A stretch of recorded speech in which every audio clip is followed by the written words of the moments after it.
এই নৃশংস ঘটনার পরই ডিবি ছায়া তদন্ত শুরু করে থানার পাশাপাশি। পল্টন থানা জীবনকে জিজ্ঞাসাবাদে এই সংক্রান্তে ইভান নামে একজনকে লক্ষ্মীপুর থেকে গ্রেপ্তার করা হয়। পরবর্তীতে ইভানকে ব্যাপক জিজ্ঞাসাবাদে ইভান স্বীকার করে যে তারা একটি গ্রুপ আছে, যে গ্রুপ দেশের বিভিন্ন ধনাঢ্য ব্যক্তি এবং পেশাগত যে সমস্ত বড় বড় ব্যক্তি আছে তাদেরকে টার্গেট করে তাদের ঠিকানা জোগাড় করে, তাদের পেশাগত তথ্য সংগ্রহ করে এবং তাদের নিকট থেকে মোটা অঙ্কের টাকা দাবি করে।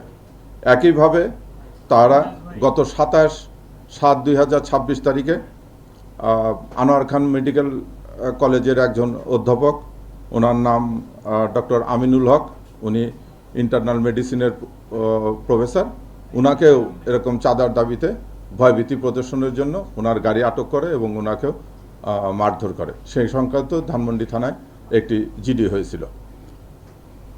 ইভানের দেওয়া তথ্য মতে আমরা ঢাকার এলাকা থেকে, ভাটারা এলাকা থেকে সানি এবং ফাতিম ইসরাক লাবিন নামে দুজনকে গ্রেপ্তার করি। এই সানি হচ্ছে এই চক্রের মূল হোতা। সানি 2022 থেকে 2025 পর্যন্ত লেবার ভিসায় সিঙ্গাপুরে ছিল।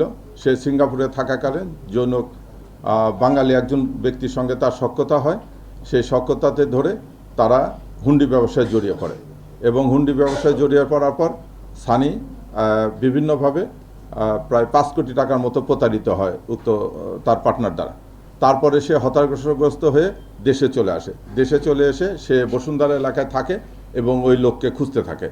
এরই মধ্যে তার সঙ্গে একজন ব্যক্তির পরিচয় হয়, যে ব্যক্তি তাকে এই বুদ্ধি দেয় যে তুমি যে লস করেছো সেই লস কাভার করার জন্য আসো, আমরা একটা গ্রুপ করে এখানে বিভিন্ন ব্যবসায়ী এবং বিভিন্ন সমাজে প্রতিষ্ঠিত ব্যক্তি, তাদেরকে আমরা নাম, ঠিকানা, তাদের গাড়ি নাম্বার, তাদের ফ্যামিলি বায়োডাটা এগুলো সংগ্রহ করে তাদেরকে আমরা ভয়ভীতি প্রদর্শন করব এবং তাদের কাছ থেকে চাঁদা দাবি করব।